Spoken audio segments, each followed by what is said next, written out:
Hello, we're going to be drawing jars, and in particular we're going to be noting the ellipse, which is the shape at the top, which as I tilt the jar you can see changes. So it's this measurement, this circle at the top, and the measurement between the back and the front, and it happens again because it's a transparent jam jar at the bottom.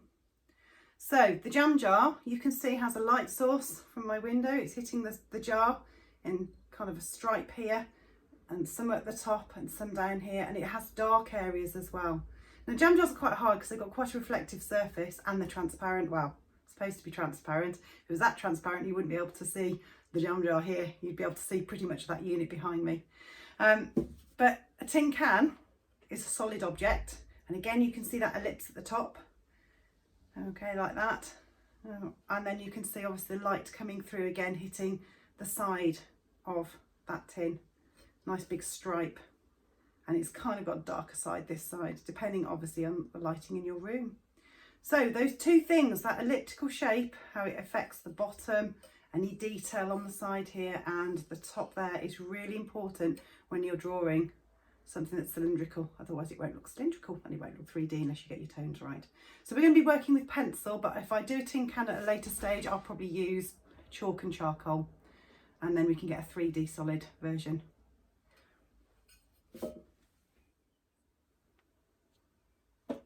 So the humble jam jar, there it is. Okay, it's going to roll. There is a photocopy produced from a photograph of the jar, and it has some fluid in it. Quite important if you're going to work from 3D directly, then it's very good because you can actually see the object in its 3D setting. But most of us, we tend to photograph things and then work from a flat source. So this jam jar, if we look at this one here, it's got this thing called the ellipse that I was talking about, and you can use your pencil to judge it if you're going to draw it to scale. But the most important thing to do is have a go on a piece of paper separately, you know, and check that you can actually, in a smooth hit, draw an ellipse. Sometimes it might need to be bigger.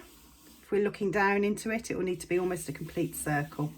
Can you draw and sketch out those elliptical shapes before you start? And you will notice that the same curvature is here and here in any fluid that's in it, and almost this shape on the bottom as well. So a little example, I always do this for my students, they're Key Stage 3 students in this case, and I always do this little example about a basic understanding of tone, and it's quite surprising how nice you can get the results. So we're thinking of a cylinder shape. We need an ellipse at the top. There is an ellipse. Okay, it needs to have some straight sides because it's a cylinder, and we need to make sure the curvature there is the same kind of curvature at the bottom, because if it's not, it won't look 3D. Give you an example of when it will look wrong. Here's an ellipse again. There's the straight sides, a bit wonky this morning, and there's a flat line, and you can see how wrong that looks, and that's before we've even put any tones onto the object. So if we had a light source, a window, a lamp, and we put a little arrow there just to remind ourselves that's where the light source is, then what we're going to do is we're going to make sure the dark side is dark, so we sketch across from dark to light. Now you can do this a lot neater than I can because I'm rushing it and I'm working at an angle because of that camera. Obviously I've got a nice soft pencil, so I can smudge my tones very quickly for the purpose of a demonstration.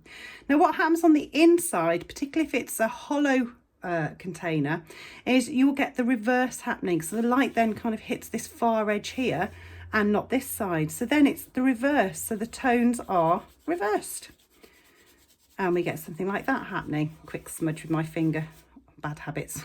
before these lovely smudgy pencil things came in, or smudge sticks as they're called. Right, so there we have a very quick, I'll try and neaten it up just a little bit more, a very quick example of how to do tone and light. Now obviously you get shadows. Okay, there'll be a shadow coming out this way, which would be very, very dark, and I'm not going to complete that because I'm going to run out of space. You'd work this a lot neater. And there might be a bit of a background. Always tell the students to put background to give the subject its context. And there's this lovely way of working very quickly and scribbly, and that is where you have, my pencil's blunt, where you have cross hatching. And it just fills in the background. You can smudge it and make it neater. But there you have, in a setting very quickly, a 3D object that's based on the cylinder, not quite a jam jar because we have to put some transparency, and that's why I'm going to be showing my demonstration in a minute. But you have the basic understanding of tone, and if you can remember that, you're off to a really good start. So ellipses, the tones. Have a little exercise, have a little play of those first, and if you can do that exercise, you can do the jam jar really well. Right, so moving on, I've just been quickly sketching out my jam jar. It's a bit wonky. There are things that you can do to help the wonkiness of your jam jars or any bottle or anything that's symmetrical, because your brain, it gets a bit lazy when it comes to drawing the one side.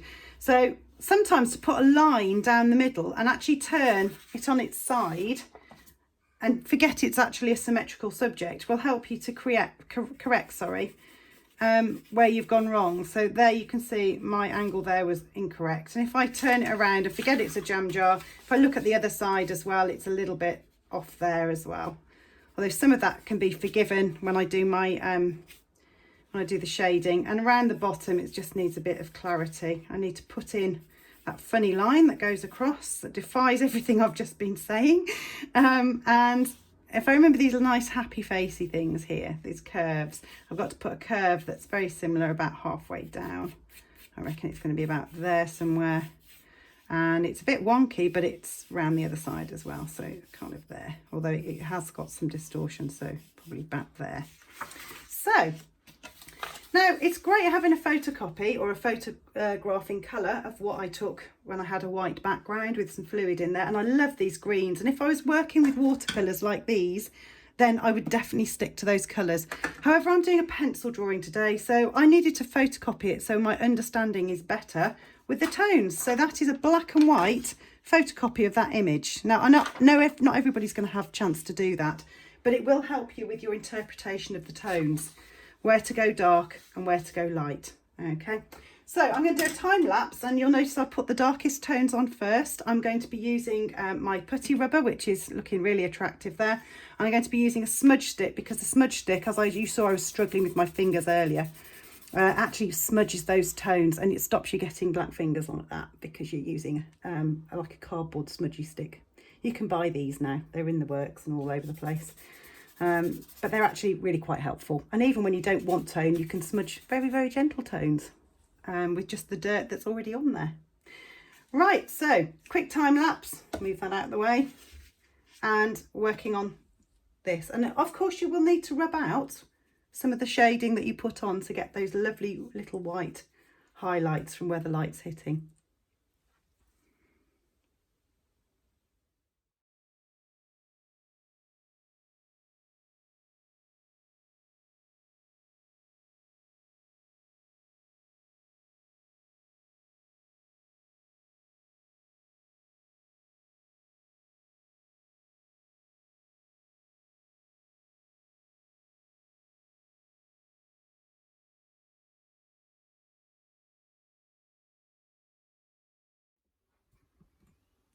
Right, so I've done a study. It's taken about no more than 15 minutes, it's a bit rushed. Working with a fine sharp pencil now and a rubber, because I have got mistakes on my drawing. I can see here there's bits that are too strong and there's bits that I need to lighten to the best of my ability with the equipment I've got and the time. But you do expect to refine some of your drawings and keep looking at your original and work out which bits need to change. So I shall just highlight a couple now so that you can see what I'm talking about. So if I pop him back down there, ooh, that'll do. Maybe not. Right, so if we have a look here, I've got an outline. I'll make it a bit easier. I've got an outline there that isn't in existence on this one. Okay, and that will make my jar look wrong. So I now need to overwork it and get rid of it. Okay, and I'll probably blend that a little bit into the background because the background is a bit lighter than mine. But then that's part of personalising your drawing. If it's an exact photocopy of what you've got, then there's no personality to it. So I've got to just try and rework that little area there so it isn't quite so dominant and there's no outline. So there's the outline gone, and I've got this very dark smudge that comes into the area here. It's got a little echo above it actually. Now you might have seen I was struggling to define this because I need one of those really nice there's a rubber that you can get that you can sharpen. I haven't got one of those. So I'm now going to rework back in, having rubbed out more than I needed. Rework those little bright marks back in to refine that area a little more. You'll notice as well there's some darker areas inside the watery bits of my drawing, and you might have seen I was working into those and then rubbing them out and smudging them as I went along. But it's these sorts of adjustments that you need to do as the artist, working from your source. And I've got a line here that's far too strong, so that's got to go. If you have too many marks, it'll distract from the clarity of what you've copied or what you've worked on. I've got a bit of a overly large smudge there, so I need to use the smudgy stick.